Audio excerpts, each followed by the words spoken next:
there is a perception out there of way of looking at stuff that the people that we call elites and successful have acquired.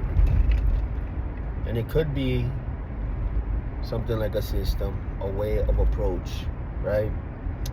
A mind frame, one that looks at things from this perspective. Because they get hit with challenges and bad news and all that, but they just keep on going. So they adopted a mind frame and an attitude. The mind frame brings the attitude. But they look at stuff a specific way to where when they're faced with adversity, they consider it'll be a good thing, not a bad thing.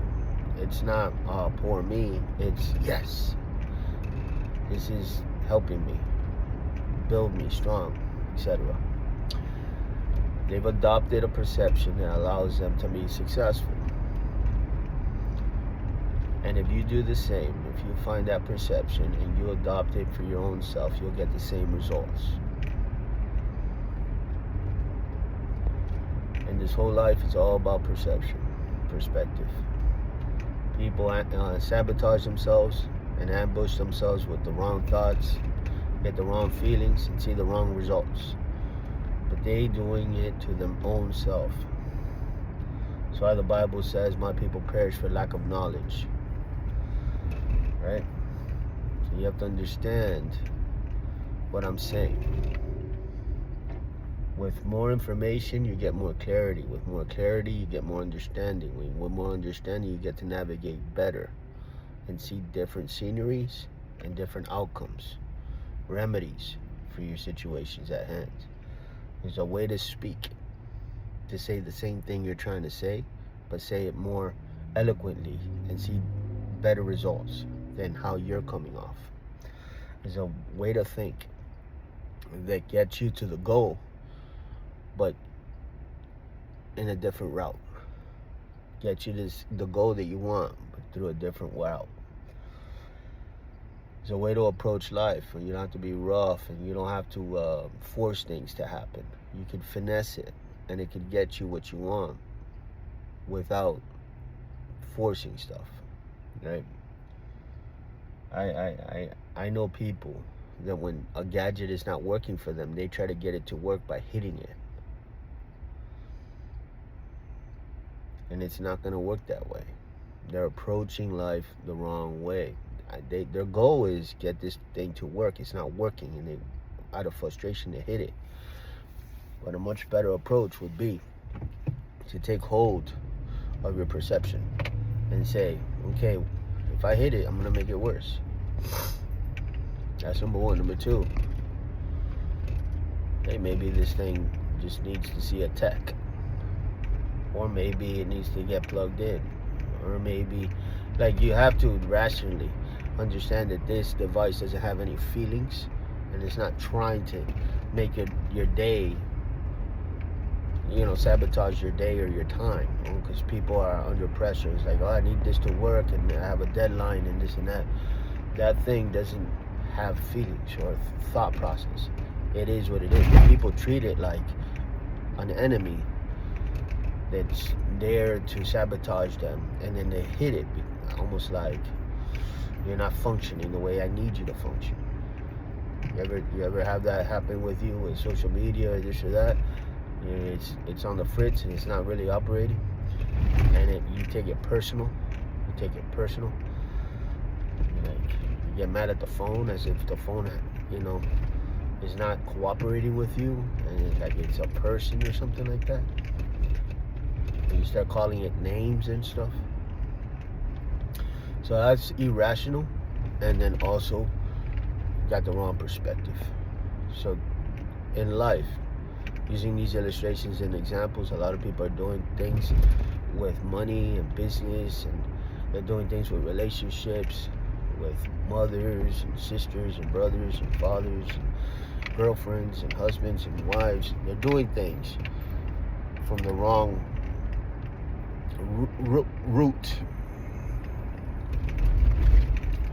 They're approaching things from the wrong door, right? They want the results, but they're addressing it the wrong way. You're not going to get a device to work by hitting it, and you're not going to get a relationship to work by screaming at it. You're not going to get a relationship to work by treating it bad. And I'll end it with this. Relationships are like ATM machines, deposits and withdrawals. When you deposit enough into a person, and a lot of life is small little things, tiny things, making coffee, bringing a towel to the person if they're taking a shower, they don't have, like small little things, okay? And go a long way. Writing a note, and letting them know, like, you're thinking of them. Like, small, insignificant little things make up a rich life. I'm telling you the truth. It's not these big things. Like, you don't need a diamond ring. You don't need all this. You just need a lot of small, little, tiny things that take seconds to do, sometimes just minutes. And if you add all these small little things, they're gonna feel the love. But that acts like deposits. So then when you want to make a withdrawal and you want to ask for sex or this or that, whatever it may be, then you have enough deposits there to say, I want to make a withdrawal now, and I want to go to my favorite place. I want to make a withdrawal now, and you don't literally say that, but that's what's happening. Because you deposited now, if that person, right, it's going to reflect back on all the good things you've done for them all day long, all week long, or whatever. They're going to say, yeah to you, to whatever it is you're asking for. But there's an approach to it. And, being sweet is the approach. Being bitter is not the approach to getting what you want. Because people reciprocate what it is you give them. They mirror you. And so if you have an attitude, it's going to be reciprocated most likely back to you. And if you're sweet, it's hard to be bitter with somebody that's sweet. The Bible says that a gentle word, when a person's angry, a gentle word from the other person to the angry person calms that person down greatly. Because they're able to see that they're being irate and the other person's being very calm. And it's like, okay, let me tone it down. They're not on my level. They're not the problem. It just calms everything down. Likewise, when you throw gasoline on a fire and you meet them at their level, you get the hurricane that comes afterwards. Back and forth, back and forth, back and forth, back and forth. And then, everybody knows what that looks like. But I'm saying there's a perception and a perspective. There's a way to go about life where you get the desired outcome, but through a different route. That's the video. God bless you guys.